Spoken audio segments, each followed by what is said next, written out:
بسم اللہ الرحمن الرحیم۔ حضور اکرم صلی اللہ علیہ وسلم ایک سفر سے واپس تشریف لا رہے تھے۔ ایک جگہ آپ نے پڑاؤ ڈالا۔ بستی قریب تھی۔ ایک عورت جس کا تنور تھا اس نے لشکر کے لیے روٹیاں پکائیں۔ وہ پکا کر فارغ ہو گئی تو صحابہ کرام رضوان اللہ علیہم اجمعین سے کہنے لگی، میں تمہارے سردار سے بات کرنا چاہتی ہوں۔ صحابہ کرام اسے نبی کریم صلی اللہ علیہ وسلم کے پاس لے آئے۔ کہنے لگی، اللہ کے پیارے رسول صلی اللہ علیہ وسلم، میں آپ سے ایک بات پوچھنا چاہتی ہوں۔ فرمایا، پوچھو۔ کہنے لگی، میں ماں ہوں، تنور میں روٹیاں لگاتی ہوں۔ میرا ایک چھوٹا سا بچہ ہے، میں اس کو آگ کے قریب نہیں آنے دیتی کہ کہیں اس کو گرم ہوا نہ لگ جائے۔ خود آگ میں ڈبکیاں لگاتی ہوں روٹیاں لگانے اور نکالنے کے لیے، لیکن میں اپنے بچے کو گرم ہوا کا لگنا بھی پسند نہیں کرتی۔ تو میں نے آپ سے سنا تھا کہ ساری دنیا کی ماؤں کی محبتوں کو جمع کر لیا جائے، اس سے بھی 70 گنا زیادہ اللہ اپنے بندوں سے محبت فرماتا ہے، تو اللہ پاک اپنے بندے کا جہنم میں جانا کیسے پسند فرمائیں گے؟ حدیث پاک میں آتا ہے کہ نبی کریم صلی اللہ علیہ وسلم نے یہ بات سن کر سر جھکایا، مبارک آنکھوں میں آنسو آ گئے، روتے رہے، حتیٰ کہ جبرائیل علیہ السلام اللہ کا پیغام لے کر آئے، میرے محبوب اس عورت کو بتا دیں، اللہ نے ان پر ظلم نہیں کیا، انہوں نے خود اپنی جانوں پر ظلم کیا، اپنے پاؤں پر خود کلہاڑی ماری، کیونکہ اللہ تو چاہتا ہے کہ یہ بچ جائیں، لیکن بات یہ ہے کہ توبہ نہیں کرتے، توبہ کی طرف آتے ہی نہیں، بلکہ رب کو ماننے کی بجائے شیطان کی مانتے ہیں، توبہ کو ضائع کرتے ہیں، بھول جاتے ہیں، یہ تو اپنے عمل کی وجہ سے جہنم میں جائیں گے۔ حضرت ابو ہریرہ رضی اللہ تعالی عنہ حضور اقدس صلی اللہ علیہ وسلم کا ارشاد نقل فرماتے ہیں کہ میری ساری امت جنت میں ہوگی، لیکن جو انکار کرے گا وہ جنت میں داخل نہیں ہوگا۔ عرض کیا، اور کون انکار کرے گا؟ آپ صلی اللہ علیہ وسلم نے فرمایا، جس نے میری اطاعت کی وہ جنت میں داخل ہوگا، اور جس نے میری نافرمانی کی اس نے انکار کیا۔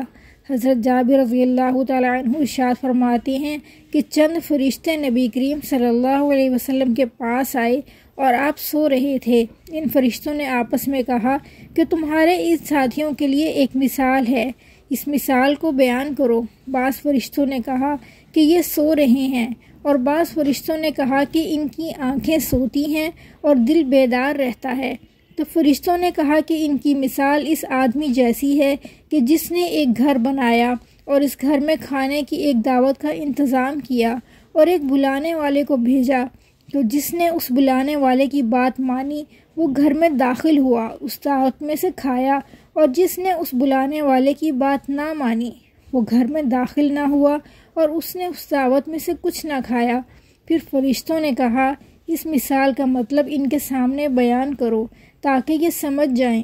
اس پر بعض فرشتوں نے کہا کہ یہ تو سو رہے ہیں، اور بعض نے کہا کہ ان کی آنکھیں سوتی ہیں اور دل بیدار رہتا ہے۔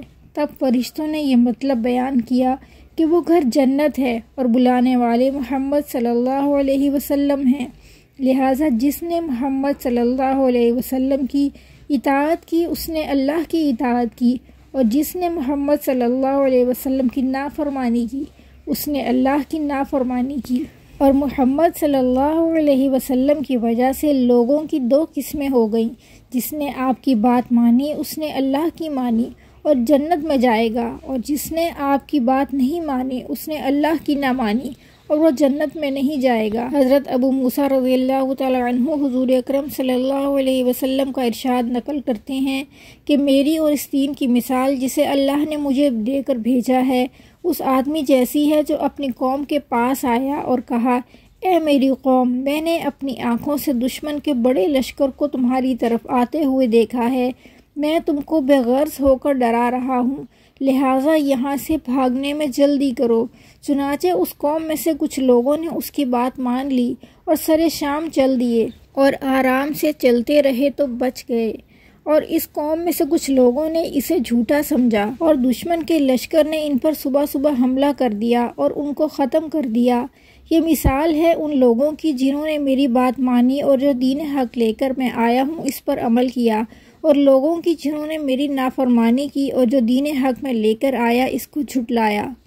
ویڈیو پسند آئے تو ویڈیو کو لائک اور مزید اسلامی واقعات کے لیے چینل کو سبسکرائب کیجیے اور کمنٹ سیکشن میں اپنی رائے کا اظہار کیجیے۔ اللہ تعالی ہم سب کا حامی و ناصر ہو۔